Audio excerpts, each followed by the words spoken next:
Assalomu alaykum do'stlar. Sirojiddin Media Farg'onada qopqonga tushdi.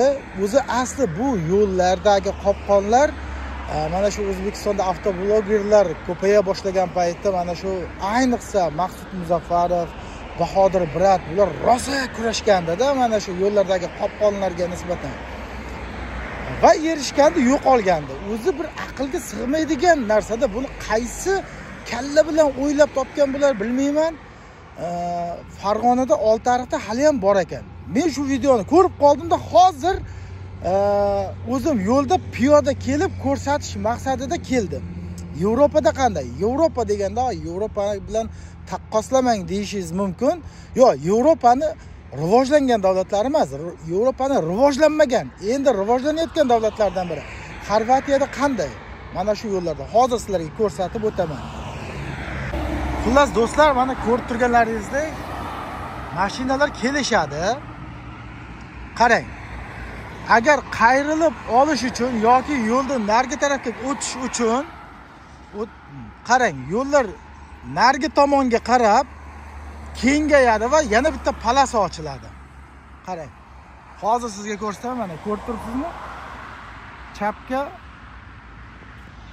belgi ko'rsatib qo'yibdi. Mana yo'l belgilaridan ham ko'rishingiz mumkin.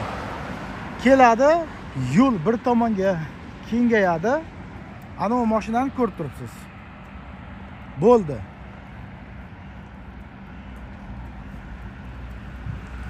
Xo'p, ko'rib turganlaringizdek yo'l kengaydi va u yo'ldagi mashina mana to'g'riga o'tib ketyapti, qoida buzyapti bu. Aslida mumkin emas, chunki bu bitta qo'shimcha palasa ochildi. Qayerdan ochildi? Mana yerdan ochildi. Qarang. Ochilgan joyini qarang. Bu tomonda palasa yo'q. 3 ta palasada kelyapti. Keyin 4 ta bo'lib ketyapti. Mana yerga kelib 4 ta bo'lib ketyapti. Va bemalol qayrilib olishingiz mumkin. Hech qanaqangi qoida buzarlikka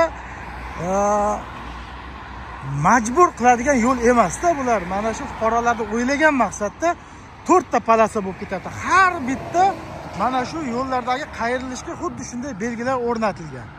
Endi savolda bizda qoida buzishga majbur qiladigan qonunlar, qoidalar ko'payib ketgan.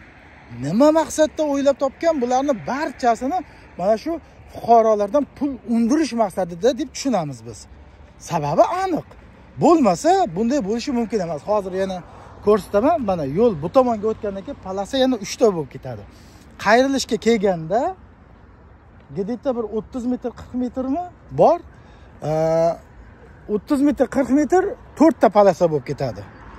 Mana qoida buzmaydi. Bundan keyin qoida buzmaydi. Bitta buzdi, ko'rdingizlar, adashib ketib buzdi lekin. Yo'llarda hech qanaqangi gaylar evakuator bilan turganini men umuman ko'rganim yo'q. Turmaydi bu yerda. Bizdagilar birdan biladi. Ana evakuator ham to'xtab turish qoidasini buzadi.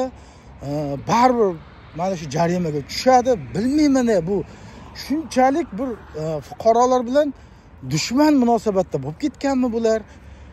Keyin mana shu YPX xodimlarining muomalasi haqida ham gapirib o'taman. Juda ham qo'pol ko'pchiligida. Men buni to'g'ri ularni yomonlash maqsadida emas, balki ular juda ham ko'p ishlayotganidadir. Ularga qo'yilayotgan talablar kattaligidadir. Balki ular ham sabab bo'lishi mumkin. Ish soati aniq emas, soat nechidan nechigacha ishlashi aniq emas. Yarim kechasi ham chiqib ishlaydi, kunduzi ham ishlaydi. Asablar tarang bo'lib ketadi. Buni ham to'g'ri tushunamiz. Lekin ba'zi bir qarorlarni, qonunlarni balki o'zgartirish kerakdir. Mana shu ayniqsa yo'ldagi mana shu YPX xodimlari bilan bo'layotgan haydovchilarning o'rtasidagi munosabatda. Mana shu avtoblogerlar bizga kerak. Avtoblogerlar bizda bor paytda Maqsud Muzaffarov, Bahodir Brat, keyin kim edi? Yana bittasi bor edi, hozir ismi esimdan chiqib qoldi. G'aniyevda adashmasam, bular avtoblogerlar juda ham mana shu avtoblogerlar bor payti mana shu gaylar qo'llariga kitob olib o'qishga majbur edi. Fuqarolar bilan to'g'ri muomala qilishga majbur edi. Hozir bilmayman, yana qaysi tarafga ketyapmiz, yaxshi emas lekin. Bu hozir Farg'onadagi qopqon yo'llardagi qopqonlar allaqachon boshqa hududlarda bekor qilingan, lekin Farg'onada qolib ketibdi. Buni ham tezroq olib tashlashadi degan umiddamiz. Men to'liqroq ma'lumot bera olmadim, hozir ishga ketyapman, shoshayotganim uchun ham.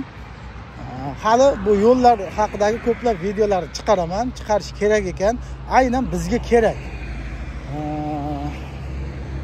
Shu haqda hali videolar chiqaraman. Bizda Yevropadan yoki rivojlangan davlatlardan eng so'nggi rusumdagi radarlarni olib keladi-ku. Nimaga bunaqa narsalarni o'rganmaydi? Jarimalarni oladi, lekin bularni olmaydi. Xullas, hali bu haqda video chiqarishim kerak ekan. Chiqaramiz. Batafsil, bemalol bo'lgan paytimiz.